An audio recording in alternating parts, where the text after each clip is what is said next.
لہٰذا اس سے آگے خبر واحد سے بڑھوتری نہیں کی جا سکتی، یہ قرآن کریم کی آیت کی تنسیخ ہو جاتی ہے، یعنی اس کو مٹانا ہو جاتا ہے، ختم کرنا ہو جاتا ہے۔ تو آپ کے بات میں سمجھ آ گئی کہ وہ کہتے نہیں ہیں کہ رسول اللہ صلی اللہ علیہ وسلم کی اطاعت جو ہے عارضی تھی، بس وہیں تک تھی، صحابہ کرام تک تھی، صحابہ کرام نے تو عمل کیا ہے، رجم کیا رسول اللہ کے سامنے شادی شدہ مرد عورت کو،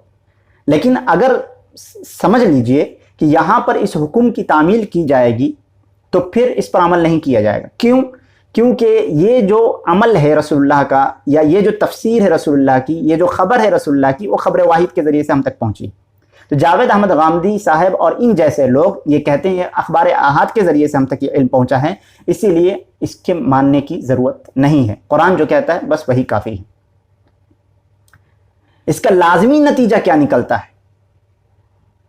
یعنی ایک مثال میں نے پیش کی ہے، ہزاروں مثالیں ہیں، لیکن اس مثال کا لازمی نتیجہ کیا نکلتا ہے؟ یہ جو جاوید احمد غامدی صاحب کا جو اصول میں نے بیان کیا اپنے لفظوں میں، اس کا لازمی نتیجہ یہ نکلتا ہے کہ رسول اللہ کی اطاعت عارضی تھی، یعنی ان لوگوں کے لیے تھی جو رسول اللہ کے درمیان موجود تھے، یعنی صحابہ کرام۔ اس کے بعد یعنی قیامت تک کے لوگوں کے لیے رسول اللہ کی اطاعت لازمی نتیجہ یہ نکلتا ہے کہ ان پر فرض نہیں۔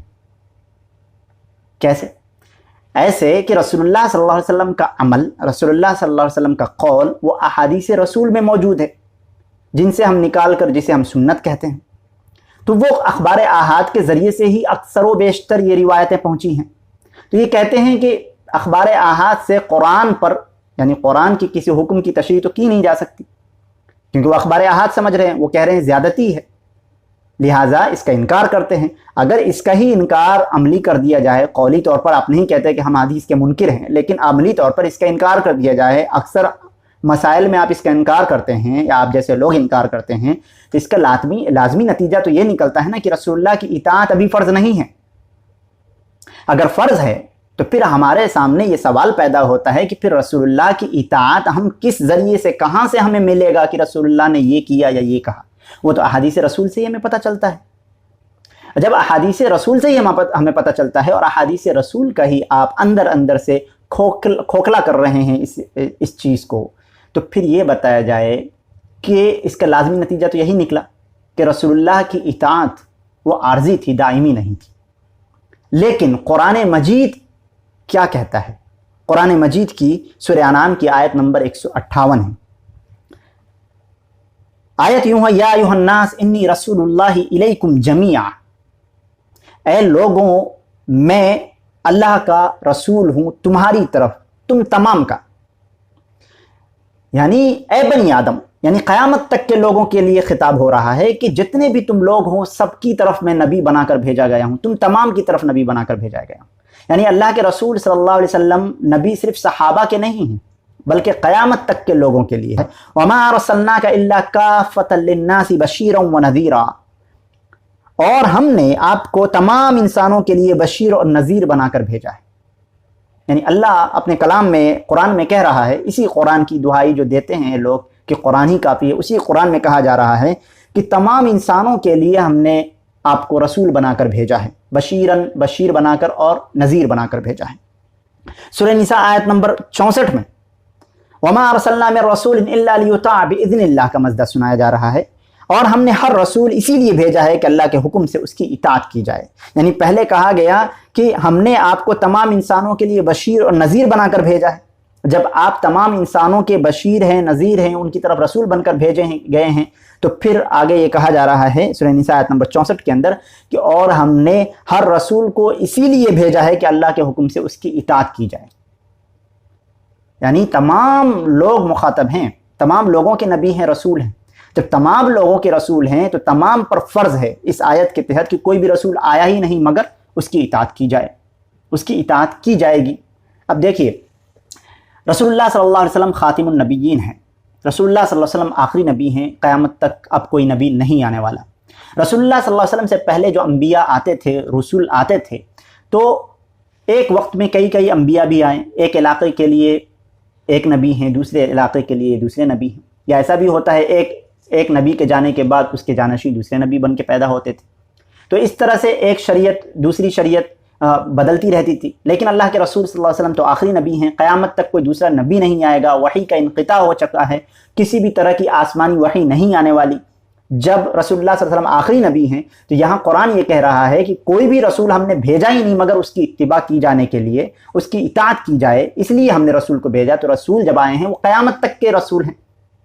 ما کان محمد ابا احد من رجالکم ولکن رسول اللہ وخاتم النبیین، تمام نبیوں کے خاتم ہیں، تمام نبیوں کے اختتام ختم کرنے والے ہیں، آخری نبی ہیں۔ جب آخری نبی ہیں، قیامت تک کے لیے نبی ہیں، تو رسول آیا ہی ہے جس کی اطاعت کی جائے، تو پھر اطاعت صحابہ کے ساتھ ساتھ ہم پر بھی واجب ہے، فرض ہے، اور ہمارے بعد قیامت تک کے لوگوں کے لیے بھی فرض ہے۔ لہٰذا ان تینوں آیتوں سے پتہ یہ چلا کہ جس طرح سے ہم رسول اللہ پر ایمان لاتے ہیں، صحابہ کرام بھی ایمان لائے، ہم پر بھی ایمان لانا ضروری ہے۔ جب رسول پر ہم ایمان لے آئیں اور محمد رسول اللہ کو اللہ کا رسول ہم نے مان لیا، تو پھر ان کی اطاعت ہم پر فرض ہے، لازم ہے، اور ان کی اطاعت کے لیے ہمیں یہ ضرور ماننا پڑے گا کہ رسول اللہ صلی اللہ علیہ وسلم کی جو روایتیں اخبار احاد کے ذریعے سے ہم تک پہنچی ہیں، جو صحیح ہیں، مستند ہیں، مرفوع ہیں، اس پر عمل کرنا ہمارے ایمان کا جزو ہے، ہم پر فرض ہے۔ اب دیکھیے سورہ احزاب آیت نمبر 21 میں اللہ کیا فرماتا ہے، لَقَدْ كَانَ لَكُمْ فِي رَسُولِ اللَّهِ أُسْوَةٌ حَسَنَةٌ لِمَنْ كَانَ يَرْجُو اللَّهَ وَالْيَوْمَ الْآخِرَ۔ اس میں دو حصہ ہے، ایک حصہ ہے بے شک تمہارے لیے رسول اللہ کی ذات میں بہترین نمونہ ہے، یعنی بہترین نمونہ رسول اللہ کی ذات میں ہے، تمام دنیا کے لوگوں کے لیے کہا جا رہا ہے۔ اب آگے دیکھیے، اس شخص کے لیے، اس آدمی کے لیے جو اللہ کے سامنے حاضر ہونے اور آخرت کے دن کی امید رکھتا ہو،